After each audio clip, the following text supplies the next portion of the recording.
Sophie and Noah, thank you for being our teachers this morning.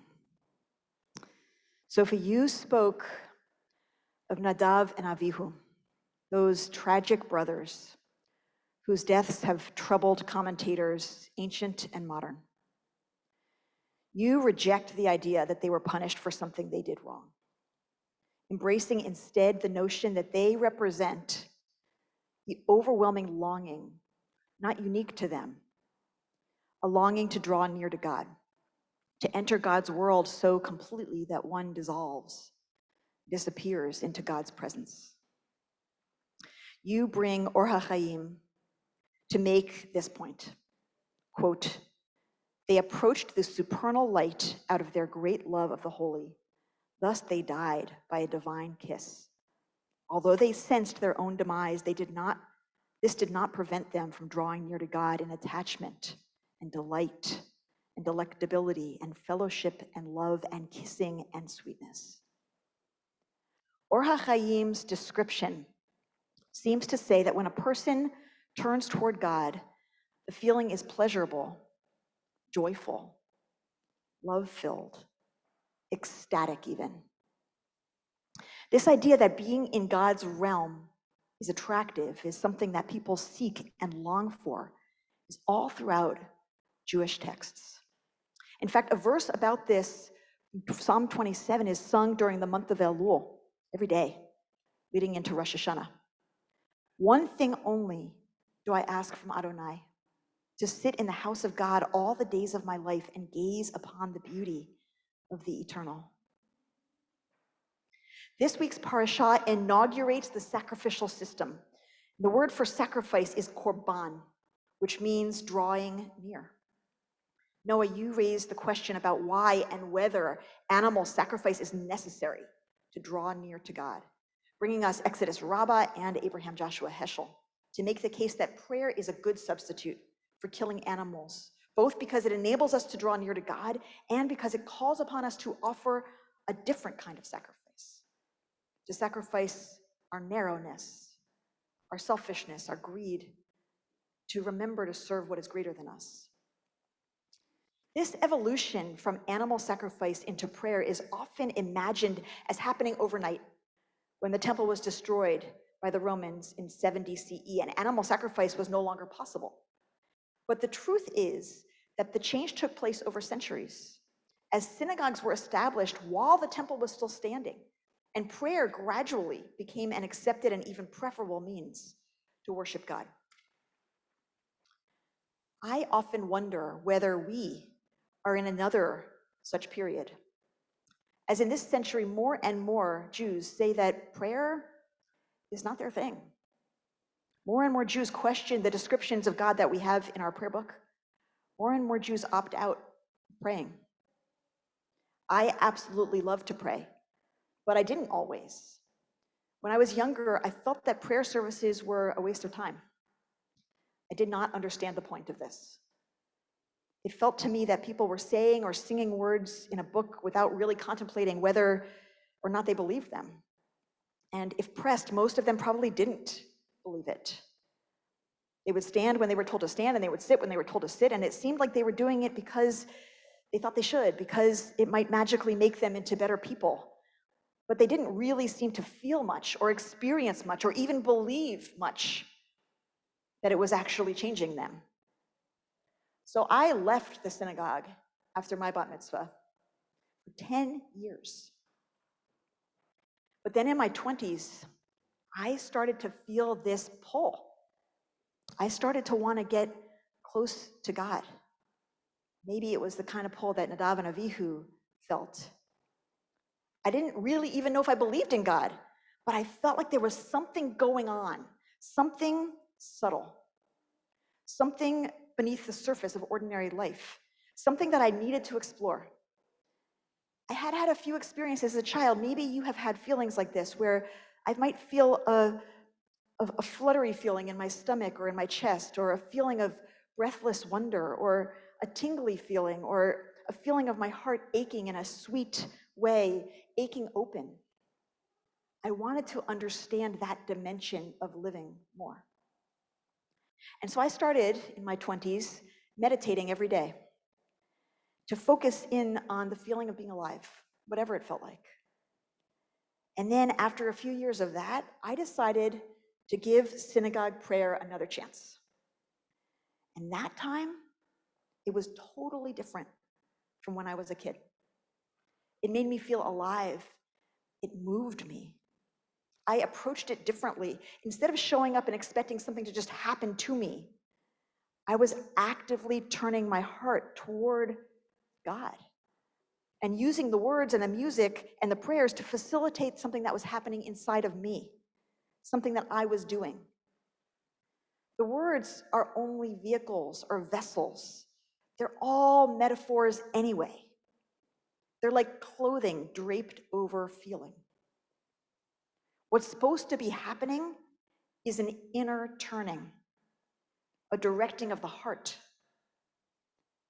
towards God. And when I say God, I don't mean the king described in the prayers. I don't mean that. I don't even mean anything that's found out there somewhere. I mean what's found in here and in everything, not separate, not other, within and beyond all things. This week, I was at a silent retreat with a group of rabbis and cantors. I was silent for days. When you are silent for days at a time, your whole being gets soft. All the layers of thickened skin start to fall away, and you feel things more. Your mind gets quieter. Your heart gets full and open and tender. And the whole world starts to feel like a miracle. Life starts to feel like the most amazing wonder. You start to feel drenched in gratitude for every little thing, every bird, every tree, every flower, every cloud is precious. So I'm here to tell you that the thing that Or HaChaim was describing when talking about Nadav and Avihu, those feelings are real feelings. Turning toward God or the source or the eternal or the life force, it's wondrous. It's beautiful and it's tender and it's loving and it's peaceful and it's the very best feeling. Imagine if when you came here, you could have even just a little bit of that feeling of deep joy or the most beautiful love or that kind of gratitude or insight or wonder. That's what this is meant to be pointing to. And if praying is not doing that for a lot of the people a lot of the time, well, like you said, Noah, we should start asking ourselves, well, what will do that? Rather than just cling to this one way or the form of it. Maybe we need to find ways to enliven this to make it work for you. In Psalm 65, the psalmist says to God, "To you, silence is praise. I have never found words better than silence." But silent meditation won't work for everyone. We need lots of ways, lots of diverse ways into that remembering of the great oneness that connects all being. That fluttery feeling of belonging and transcendent knowing and awe at the majesty and mystery of this thing we call life. I don't care what you call it or what you believe about it. We need to get creative in finding as many ways into that feeling as possible. And here's why it matters so much. Because that deep, connected feeling, it makes us want to serve what is greater than us. It makes us less selfish and greedy, as Heschel said. It makes us less likely to jump to negative conclusions about others, as you said, Sophie. It makes us more likely to care about the suffering of animals, as you strive to do, Noah. It makes us more grateful and generous and kind and loving and compassionate and justice-seeking.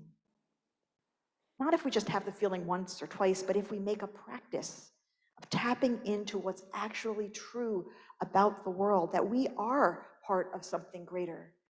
It's an illusion that we're separate and narrow. We are interconnected. We are loved and loving. And it's one thing to think it, it's one thing to say it, it's another to feel it, to know it in our gut, in our heart, and in our bones. There's another character in our tradition who is like Nadav and Avihu. That is a rabbi who came much later named Ben Azai. He was so in love with God and so in love with Torah that he would sit and string verses of Torah together like beads, connecting ideas in totally creative ways to make new meaning. And when he did this, the Talmud tells us that fire started to blaze around him. You see, the tradition has it that the Torah is made of fire. The words on the scroll, the tradition says, were originally black fire on white fire. Torah is fire that has cooled and solidified into text. So when Ben Azai played with Torah, he returned it to its elemental state, and it was once again fire. And anything new could be made from it. What we do here is supposed to be alive like fire. It is supposed to bring out holy sacrifice from us. It is supposed to draw us near to God. I am not sure what comes next in Jewish spiritual life, or if we'll find many different ways to worship God. But what I do know is that we must never stop drawing near. We must never stop finding ways that fit us, that work for us, to turn toward the oneness, the aliveness, the mystery at the center of our beings, the center of our world. Baruch atah Adonai, karov lechol korav. Blessed are you, life within all life. You are near to all who call. Hashivenu Adonai v'nashuva. Return us, Adonai, and we will return.